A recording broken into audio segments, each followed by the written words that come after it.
Hello again, guys. I'm back with another segment, another addendum to American history. This one's going to be a little lighter in tone. It will be entitled, I suppose, Bonham's Mr. Sam. My last visit with you was kind of somber in tone. It dealt with something that I experienced as a boy at the dawn of the civil rights movement. In contrast, today I'm going to spend a few minutes talking to you about farm boy from Bonham, Texas, Sam Rayburn, a man who for many years stood at the very epicenter of power in American politics and government. Despite the things that Sam Rayburn accomplished in his lifetime, there are really a lot of folks in Texas, especially younger Texans, who don't really know anything about Sam Rayburn. You might have heard of Sam Rayburn Lake over in East Texas, or you might have noticed that a portion of the 121 toll road here in North Texas is now named the Sam Rayburn toll road. But beyond that, most folks, I suspect, don't really know anything about this man. So, who was he? Who in the world was Sam Rayburn, and what did he accomplish? To try to answer those questions, I'm going to provide you here with a few biographical details. Sam Rayburn actually was born in Tennessee. He was born in Tennessee in 1882. When he was 5 years old, his family moved to Texas and resettled on the west side of Bonham, buying a 40-acre cotton farm there. And Bonham, Texas really became the residence of Sam Rayburn for the rest of his life. And incidentally, the Rayburn home is still standing there on the west side of Bonham, not too far from Highway 121.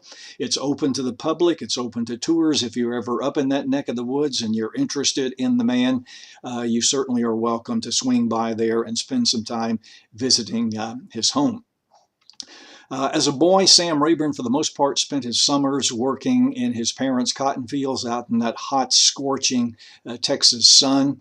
And I think it would be no exaggeration to say that those boyhood experiences gave Sam Rayburn an empathy for the common folks of America, an empathy that he carried with him really for the rest of his life. Once he entered public service, he worked long and hard to try to accomplish things that would improve living conditions for the common folk of America.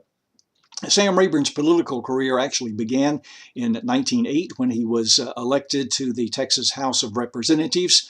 4 years later, in 1912, he was elected to the United States House of Representatives, representing the 4th Congressional District of Texas.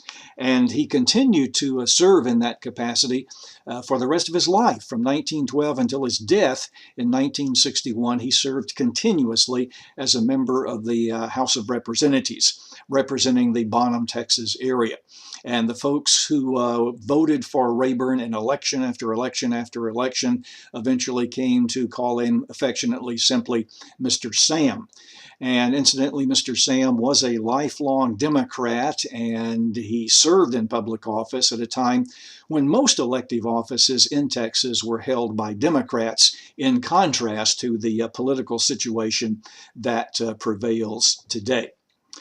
In Washington, one of the things that Sam Rayburn became known for was his folksy Texas expressions.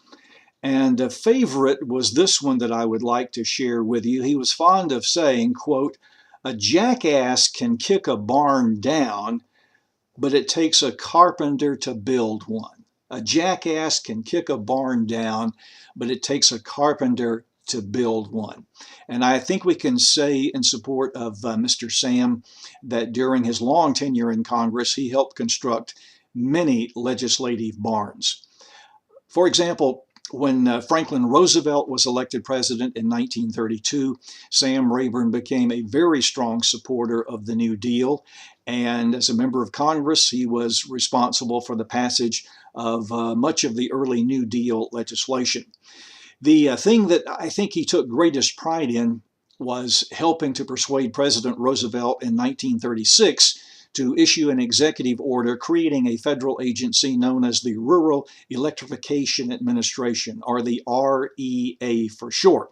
The function of this new federal agency was to help bring electric power out into the isolated rural areas of America. Electric power is something that we just take for granted today. We need electricity. You go to the nearest switch, you go to the nearest wall plug, and you've got all of the electricity that you want. But I assure you, this was not the case in America in the 1930s, especially out there in the countryside. It was not at all uncommon out in the countryside for perhaps only one family in 100 to be served by electric power. And for the others, when the sun went down, the only illumination was candles and kerosene lamps. Well, once it was created, the REA began extending loans to private power companies. The purpose of these loans was to help private power companies build electric lines out into the more isolated rural areas of America. And as a result of the activities of the REA, electric lights began going on for the first time in millions of farm homes all over America. And as a result of the availability of inexpensive electric power, farm life tended to become a lot less dreary and less burdensome than it had been in the past. In addition to his legislative accomplishments, Sam Rayburn also from time to time mentored some of the younger members of Congress. And one person that he spent some time mentoring was a young up-and-coming congressman from the Texas Hill Country, a fellow by the name of Lyndon Baines Johnson. Rayburn was not married, so aside from his brothers and sisters, he didn't have any immediate family. So what Lyndon Johnson did was that he ingratiated himself to Sam Rayburn, really becoming the son that Sam Rayburn never had. And from Sam Rayburn, he learned a tremendous amount about the inner workings of politics in Washington, D.C. And much later down the road, when Lyndon Johnson was serving as president of the United States in the 1960s, he was always known for his great political skills. And I assure you, much that he knew in terms of political skills, he had learned from his old mentor, Sam Rayburn. In 1940, Sam Rayburn achieved the height of his ambition. His lifelong ambition was to serve as Speaker of the U.S. House of Representatives, and he accomplished that finally in 1940. And he then served off and on, depending on which party controlled Congress, as Speaker of the House for a total of 17 years. And in fact, to this day, no one in American history has served longer as Speaker of the U.S. House of Representatives than Congressman Sam Rayburn from Bonham, Texas. Sam Rayburn, in terms of his appearance, in terms of his demeanor, he was totally bald at a time before it became fashionable in the 21st century to be totally bald. In terms of his demeanor, he tended to be a rather gruff individual, but beneath that gruffness, he was really, truly a very kind man. And as Speaker of the House of Representatives, he really preferred to control the House, run the House, perhaps I should say, through persuasion and through compromise rather than through manipulation and force. And I think a fascinating thing about Sam Rayburn is that the man did not bear grudges. Let me share another quote with you, if I may. He said, quote, "I have never hated any man, though I have been temporarily provoked by several." Interesting little vignette I'd like to share with you occurred in April of 1945. In April of 1945, a very new and a very nervous President Harry Truman appeared before Congress to deliver his first speech to Congress. Harry Truman had just been catapulted from obscurity into the limelight of world attention by the death of President Roosevelt just a few days before. And when he stood there on the podium, he was so nervous that he began his speech before being formally presented to Congress by Speaker of the House Rayburn. And if you ever hear that speech, you can hear Truman start speaking, and then in the background you can hear that gruff voice of Sam Rayburn saying, "Wait a minute, Harry." And Truman stops. He is then formally presented to Congress by Speaker of the House Rayburn, and then Truman starts his speech all over again. A number of years later, in 1961, Sam Rayburn was again of assistance to a new president, this being John F. Kennedy. In the fall of 1961, during the opening months of the Kennedy presidency, Sam Rayburn helped President Kennedy secure the passage of legislation that increased the federal minimum wage at that time from $1 an hour to $1.25 per hour, which might not seem like much of an accomplishment, but it was a very difficult thing to get Congress to go along with that piece of legislation. Unfortunately, by that time, Sam Rayburn was suffering from a terminal case of cancer. Shortly after the passage of that legislation increasing the minimum wage, Sam Rayburn returned to his home in Bonham, Texas. Despite the best treatments available at that time, doctors were not able to prevent the spread of this disease through his body. And finally, he died in his sleep in Bonham on November the 16th, 1961. And on the day of his funeral, the funeral service being held at the First Baptist Church in Bonham, Texas, politicians from throughout the land came to pay homage to Sam Rayburn. President Kennedy himself came to that service. Also in attendance were Vice President Lyndon Johnson, as well as two former presidents, Dwight Eisenhower and Harry Truman.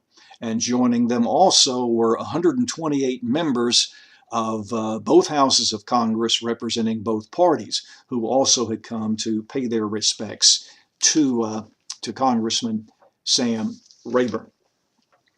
One of those who at that time wrote a tribute to Sam Rayburn was a well-known correspondent for CBS News, Eric Sevareid.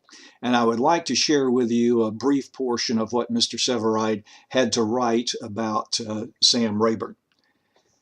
And I quote again, "He was the salt, soil, and substance of our political system and inheritance. We shall not see his like again in the Speaker's chair. For the old ways, the old image of America are going as the old men go." Personally, I feel that these words written by Eric Sevareid back there in November of 1961 in homage to Sam Rayburn have proved to be extremely prophetic.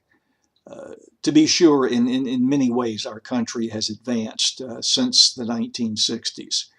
But in the field of politics, I'm not so sure about that.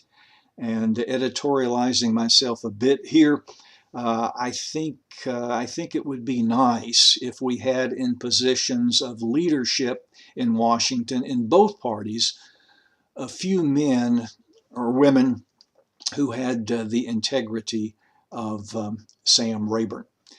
I might also add a personal note here. After the service at the First Baptist Church, Sam Rayburn was laid to rest in the Willow Wild Cemetery, which is on the west side of Bonham, not too far from the Rayburn family homestead. And my in-laws are also buried in that cemetery. And when my wife Tina and I visit their graves, we usually stop and get out and exchange a few words with Mr. Sam, who is also resting there in the Willow Wild Cemetery. So that's Sam Rayburn. And the next time that you see his name on a highway sign or on a sign at the edge of a lake in East Texas, I hope as a result of this little presentation I've tried to share with you, you'll have a greater appreciation for Mr. Sam from Bonham, Texas. Sam Rayburn, a great Texan, and more than that, guys, a great American. Hope you've gotten something out of this, and I'll be back with you soon with another addendum to American history. In the meantime, take care.